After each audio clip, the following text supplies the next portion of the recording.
តើបងប្អូននៅប្រទេសកម្ពុជាអាចវិនិយោគអចលនទ្រព្យនៅសហរដ្ឋអាមេរិកបានដែរឬទេចម្លើយគឺបានបងប្អូនមិនចាំបាច់មានសញ្ជាតិឬក៏កាន់ green card ក៏បងប្អូនអាចវិនិយោគជាអចលនទ្រព្យដូចជាផ្ទះ condo ឬក៏អចលនៈផ្សេងដែលអាចវិនិយោគបាននៅសហរដ្ឋអាមេរិក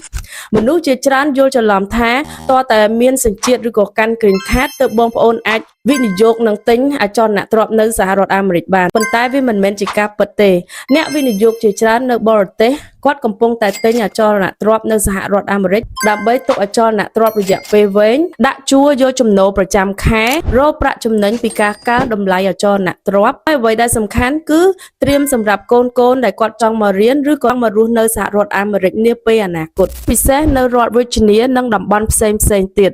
មានឱកាសវិនិយោគល្អសម្រាប់អ្នកដែលចង់បង្កើតចំណូលដូចជា passive income តាមរយៈការជួលផ្ទះផងដែរប្រសិនបើបងប្អូនចង់ស្វែងយល់បន្ថែមអំពីការទិញអចលនទ្រព្យនៅសហរដ្ឋអាមេរិកបងប្អូនអាចទំនាក់ទំនងមកនាងខ្ញុំនឹងជួយផ្ដល់ព័ត៌មានបន្ថែមនិងប្រឹក្សាជូនដល់បងប្អូនសូមផ្ញើសារមកកាន់នាងខ្ញុំដើម្បីពិភាក្សាពីគោលបំណងនៃការវិនិយោគរបស់បងប្អូន